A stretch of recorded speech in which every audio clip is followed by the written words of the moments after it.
माता सती ने एक दृढ़ता बना ली, एक विश्वास बना लिया, एक भरोसा बना लिया।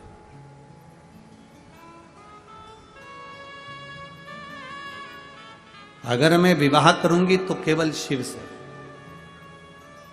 अब शंकर भगवान कहां रहते हैं? कैलाश पर। शिव जी कहां निवास कर रहे हैं? शमशान में। शिव जी कहां रह रहे हैं? पर्वत के ऊपर। सती मैया कहां रह रही है? राजा दक्ष प्रजापति के घर में, जहां करोड़ों की संपदा है, वैभव है, धन है, संपदा है, सत्ता है, सब कुछ है। दक्ष प्रजापति की यहां कोई कमी नहीं।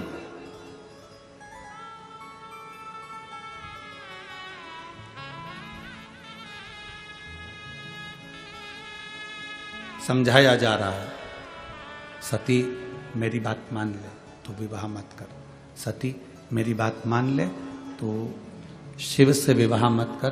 तू और किसी से विवाह कर लेगी मैं चल जाएगा। कोई धनपति, कोई वैभवपति, कोई सत्तापति, कोई हमेशा ढूंढ लेते हैं जिसके साथ में सती तुम विवाह कर लो। सती तुम विवाह कर लो, हम ढूंढ लेते। सती ने सती कहती हैं मैं विवाह करूंगी तो केवल देवाधिदेव महादेव से करूंगी, इसके सिवा विवाह नहीं करूंगी। दक्ष प्रजापति ने भगवान शंकर को बुलाकर एक बात बड़ी सुंदर कही, और एक एक लड़के की बुद्धि में यह बात बैठना चाहिए जो शंकर भगवान ने दक्ष प्रजापति से कही। पहले दक्ष की बात सुन लेना, उसके बाद शंकर जी की बात सुन लेना। विवाह करने वाला लड़का, विवाह करने वाला वर, उसके मुख पर शिव महापुराण का यह संवाद अब उसकी जिह्वा पर होना चाहिए।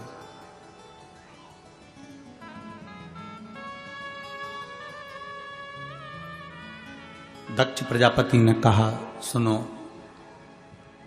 शिव, मेरी बेटी सती का विवाह तुम्हारे साथ में हो रहा है। मेरी बेटी सती का विवाह मैं तुम्हारे साथ में कर रहा हूं, और मेरी बेटी सती का विवाह मैं तुम्हारे साथ में कर रहा हूं, जिसने अपने परिवार में राजसी ठाट देखा, वैभव देखा, सत्ता देखी, धन देखा, संपदा देखी। अब मेरी बेटी तुम्हारे साथ में विवाह करना चाहती है। तुम कैलाश पर रहते हो, शमशान में रहते हो, तुम्हारे पास में ऐसा धन, वैभव, संपदा कुछ भी नहीं है। मेरा मन करता है कि तुम जो मांगोगे मैं अपनी बेटी के कन्यादान में वो दे दूंगा। थोड़ा ध्यान देना वनी वालों, बहुत सावधानी से कथा सुनना, और जितने लोग आस्था चैनल पर कथा सुन रहे हैं, फेसबुक यूट्यूब पर कथा सुन रहे हैं, बड़े ध्यान से सुनना। शिव, हे भोलेनाथ शंभु, कन्यादान में तुम जो मांगोगे मैं तुम्हें वो दे दूंगा।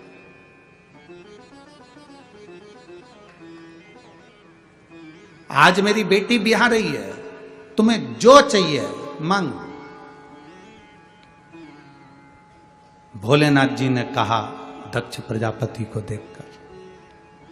दक्ष प्रजापति को जब देखा तो देखकर भगवान शिव ने, भगवान शंकर ने, ओघड़दानी ने, त्रिकालदर्शी ने, कैलाशी ने, अविनाशी भगवान शिव ने देखा, और भगवान शंकर ने देखते ही दक्ष प्रजापति के हाथ जोड़ते हुए, क्योंकि ये सती के पिता हैं, मेरे ससुर हैं,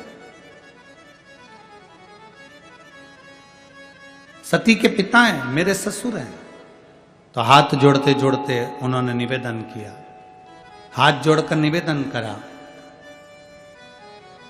दक्ष प्रजापति से, ससुर जी, पिताजी, मैं आपकी बेटी की मांग में जो सिंदूर भरूंगा, बस वो सिंदूर भरी हुई बेटी मुझे कन्यादान में दे देना, और वही इतना वर जरूर देना कि सिंदूर जो उसकी मांग में भरा गया है, वो सिंदूर मांग में भरी हुई बेटी आज डोली में बैठ रही है, और ये वर देना कि वो मांग में सिंदूर भरी हुई बेटी एक दिन अंतिम समय पर अर्थी में परिलेटी।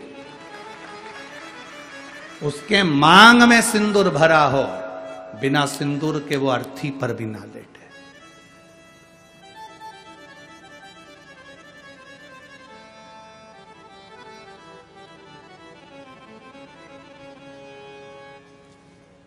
शक्तिपीठ गए हैं? किसी शक्तिपीठ के दर्शन करें आप लोगों ने? हाथ तो उठाओ जरा। 52-51 जितनी शक्तिपीठों का स्मरण हमारे शास्त्रों में आता है, उन शक्तिपीठों में जाइएगा। उन शक्तिपीठों में माता पार्वती का स्थान नहीं है, उन शक्तिपीठों में माता सती का स्थान है। क्योंकि माता सती के प्राण छूट गए थे, शिवजी ने उनको कंधे पर धारण कर लिया था। भगवान विष्णु ने सुदर्शन चक्र भेजकर माता सती के शरीर के टुकड़े टुकड़े कर दिए थे। जितने टुकड़े होकर पृथ्वी पर गिरे वो सब शक्तिपीठ के रूप में निर्मित हो गए। और वहां आज भी माता सती के जहां अंग गिरे हैं, उन शक्तिपीठ पर आज भी तुम चुनरी चढ़ाओ ना चढ़ाओ, चूड़ी चढ़ाओ ना चढ़ाओ, उन शक्तिपीठ पर तुम हलवा पूड़ी चढ़ाओ ना चढ़ाओ, पर उन शक्तिपीठ का प्रमाण होता है कि उन पर आज भी सिंदूर और कुंकू जरूर चढ़ता है। उन शक्तिपीठ का निर्माण का सुख ही है ये। और किसी भी शक्तिपीठ पर जाओ, जितने तुम माता रानी के दर्शन करने के लिए जाओ, तुम चाहो जिस देवी के दर्शन करने के लिए जिस शक्तिपीठ पर चले जाओ, तुम्हारे को जिस शक्तिपीठ पर जाना है उस शक्तिपीठ पर जाओ। देवी का दर्शन करने के लिए, तुम माता रानी का दर्शन करने के लिए, तुम भवानी का दर्शन करने के लिए जिस शक्तिपीठ पर जाना चाहो शक्तिपीठ पर जाओ। वहां से कुछ लेकर आओ मत आओ, पर इतना जरूर याद रखना, कोई अगर शक्तिपीठ से आ रहा हो तो तुम्हारे मुख से निकलना चाहिए कि हमारे लिए प्रसाद भले मत लाना, पर वहां से थोड़ा सा सिंदूर कुंकू जरूर लेकर आना, रोली जरूर लेकर आना। वो हमारे लिए सौभाग्य का विषय है, वो हमारे लिए आनंद का विषय है।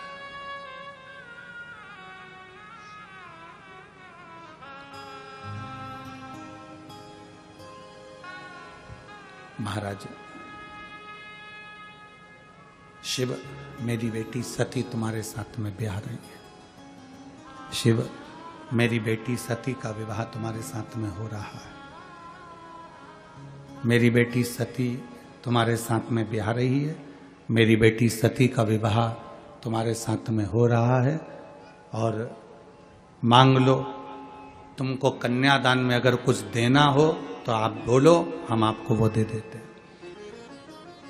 भोलेनाथ मना कर। क्यों मना करा? कार वाली बहू लेकर आओगे तो वो तुमको गैस पे रोटी सेक के नहीं देगी, तुम्हें सेक देगी।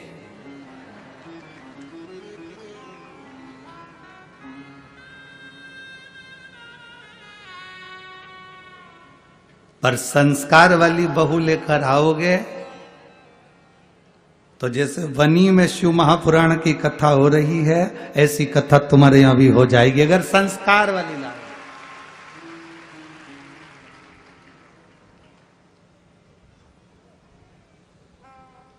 आज के जमाने में शादी नहीं होती, समझौता होता है। आज के जमाने में विवाह नहीं है, आज के जमाने में खरीदारी है। रिश्ता जहां होता है वहां पहले बात हो जाती है, 10 लाख का, 15 लाख का, 20 लाख का। और माँ बाप भी धन्य हैं जो खरीद भी लेते हैं, क्योंकि इनकी आदत में है। बेटी छोटी थी तो उसके लिए 10 रुपए की उनने टॉफी खरीदी। बेटी बड़ी हो गई, 10,000 की साइकिल खरीदी। बेटी और बड़ी हो गई तो 2-5 लाख की गाड़ी खरीद ली, 2-5 लाख रुपए की गाड़ी। बेटी और बड़ी हो गई तो उन्होंने सोचा अब क्या खरीदें, तो उन्होंने कहा लड़की की शादी करना है तो दूल्हा खरीद लो।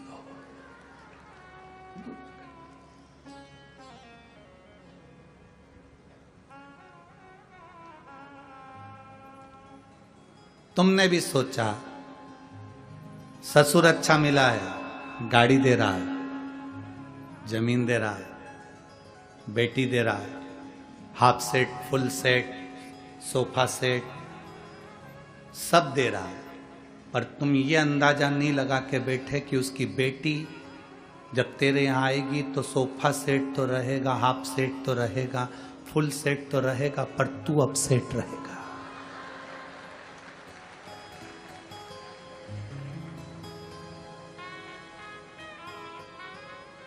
तुमने ये अंदाजा नहीं लगाया कि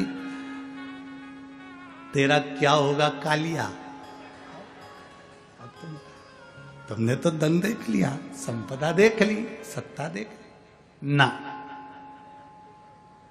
बहुत ध्यान देना शिव महापुराण की कथा पर। अगर तुम्हारी बेटी संस्कारित है, तुम्हारी बेटी में संस्कार है, तो करोड़ों का धन मत देखना, बेटी के लिए वर देखना, लड़का नहीं वर देखना। अगर तुम्हारी बेटी संस्कारवान है तो ये निश्चित है तुम्हारे पास में धन नहीं भी होगा ना तो वो घर को करोड़पति तो एक दिन बना ही देगी। अगर उसका दिल हृदय बड़ा है तो वो घर में संपदा लेकर आए। पर हम होड़ में लगे हैं। हमारा घर जितना बड़ा है ना, हमारे यहां पर 4 पेट्रोल पंप हैं तो कम से कम 2-3 पेट्रोल पंप का मालिक लड़का मिलना चाहिए। हमारा बंगला जितना बड़ा है उससे दुगना बड़ा बंगला लड़के का होना चाहिए। हमारी बेटी के अनुसार रामचरितमानस कहती है सीता जी 4 वर्ष की अवस्था में धनुष बाण उठाकर चढ़ा देती थी, तो जनक जी ने यह संकल्प ले लिया था कि सीता का विवाह उसी के साथ करूंगा जो धनुष को उठाकर चढ़ा देगा। अर्थात यह हमारी सोच होना चाहिए कि बेटी तुम्हारी जितनी विद्वान है, बेटी तुम्हारी जितनी समझदार है, उससे दुगना समझदार उसका वर होना चाहिए, धन नहीं।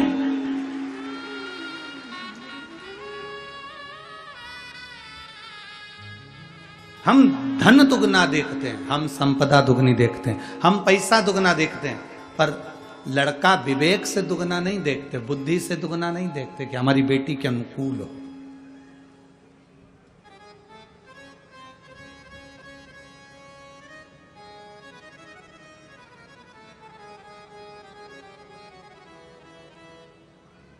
खूब दिया, खूब।